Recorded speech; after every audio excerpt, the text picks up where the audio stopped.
धीरे धीरे आइए। और पीछे की क्या समस्या देखकर उन्होंने केवल अफसोस नहीं किया, उन्होंने समाधान किया। भैया पीछे सर्वे करकार पूर्वे और इन्होंने बहुत सारे काम किए हैं, जैसे महिलाएं मीलों दूर पानी पीने जाती थी, फिर से एक नया घर बना। उन्होंने ओशमैन फाउंडेशन की स्थापना की और फ्रेंडशिप मिट्टी और रंगों से बिना से पीछे है शक्ति चंद्र, जिनकी सोच करुणा आपसी संतुलन की आत्मा है। इस फिल्म में एक कहानी एक लहर है तो वैसे जोरदार तालियां हो। तो आप जो और कुछ नहीं बल्कि है ध्यान की यात्रा। तो आज का कार्यक्रम का ध्यान का सत्र है, जहां हम केवल मौन नहीं रहेंगे, हम अपने भीतर उतरेंगे, जहां कोई शोर नहीं होगा, बस एक शांति होगी जो हमें खुद से जोड़ रही है।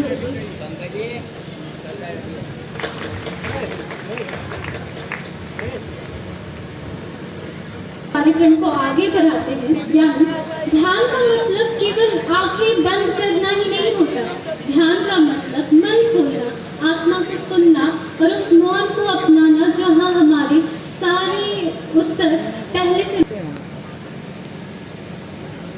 तो हम बात कर रहे थे श्री राकेश चंद्र जी की, जिन्हें लोग स्नेह और सम्मान से ओशमैन कहते हैं। एक पोस्टमैन के रूप में उन्होंने जीवन की शुरुआत की, लेकिन डाक बांटते बांटते उन्होंने वो संदेश पकड़ लिया जो वो उन्हें ब्रह्मांड दे रहा था। उन्होंने कॉर्पोरेट और दुनिया की चकाचौंध को छोड़कर सेवा, ध्यान और प्रकृति की राह चुनी। अपनी नानी के गांव में पानी की भयंकर समस्या देखकर उन्होंने केवल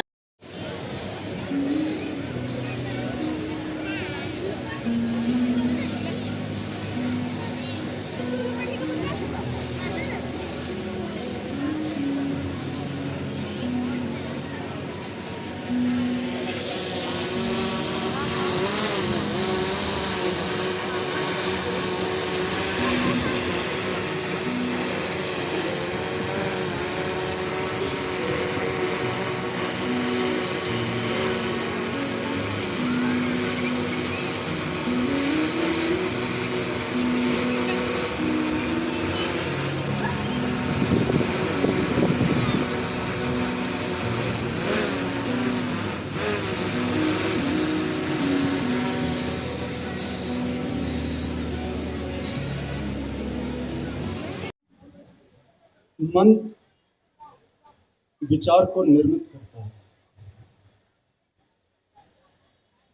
और ओशमैन शून्य। ओशमैन का अर्थ होता है शून्य। राकेश चंद्र अहंकार को निर्मित करता था।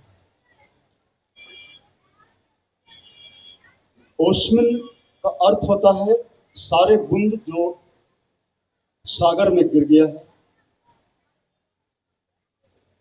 और जो शून्य है, गहरे से गहरे मार्ग पे चल दिया है। और पूरी विचारधारा यही है, और ऐसा कहें कि विचार ही नहीं है,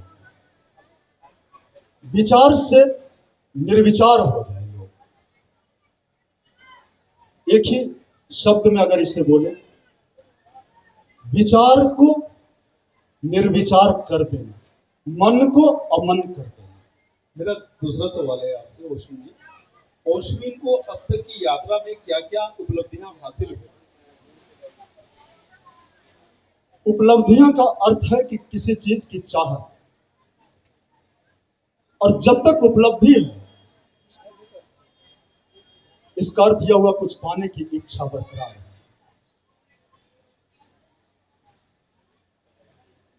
उपलब्धियां का बात नहीं करूंगा, रास्ता का बात करूंगा। यह साधना पथ है। अभी मैं पथ पर हूं, पैर रखा हूं,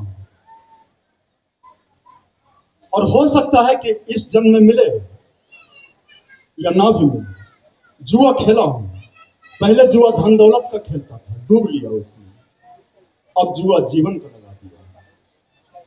यही ओशमिन समाज की नई पीढ़ी और युवा पीढ़ी के लिए क्या क्या कर रही है और भविष्य की क्या योजनाएं हैं? एक से केंद्रित, बाहर की यात्रा बंद करें। इसका अर्थ यह नहीं हो कि आप चले नहीं, दौड़े नहीं, धन पद प्रतिष्ठा में कम है, उसका मैं विश्लेषण कर चुका हूं, लेकिन स्व केंद्रित होने की विधि दे रहा हूं लोगों को। जितना ज्यादा से ज्यादा आप केंद्रित होंगे तो आप देखेंगे कि आप समस्या नहीं है, आपके चारों तरफ समस्या घूम रही है और आप एक कील की तरह दृष्टा है, साक्षी है। तो साक्षी है मूल मंत्र, और साक्षी तक पहुंचने का रास्ता है विश्राम। आपका नाम ओशमिन किसने रखा? जिसने जो नाम रखा उसे विसर्जित कर दिया, अब सिर्फ डॉक्यूमेंट्री के लिए, क्योंकि दुनिया देखता है पहचान पत्र, और यह नाम अनाम जगत से आया है। यह भी एक बहुत ही आश्चर्यचकित अलौकिक बात है कि आप जब गूगल में कहीं भी सर्च करेंगे, ओशमिन कोई नाम का है ही नहीं। और यह मेरे दिमाग में कैसे आया यह मैं नहीं जानता। आज के कार्यक्रम में आए लोगों के लिए आपका क्या संदेश है? जब तक लोग हैं तब तक संदेश नहीं पहुंचेगा, जब तक आदमी है तब तक संदेश को नहीं लेकर जा सकते हैं। और संदेश भी तो होगा तो शब्दों में होगा। एक मनुष्य जो भी यहां आज बने हैं, तो कहता हूं कि आप जो अनुभव लिए हैं वही सब कुछ है, संदेश कुछ भी नहीं, अनुभव ही सब कुछ है। एक आखिरी सवाल, बिहार के युवा लोगों के लिए आप क्या करना चाहते हैं और उनके लिए क्या संदेश देना चाहते हैं?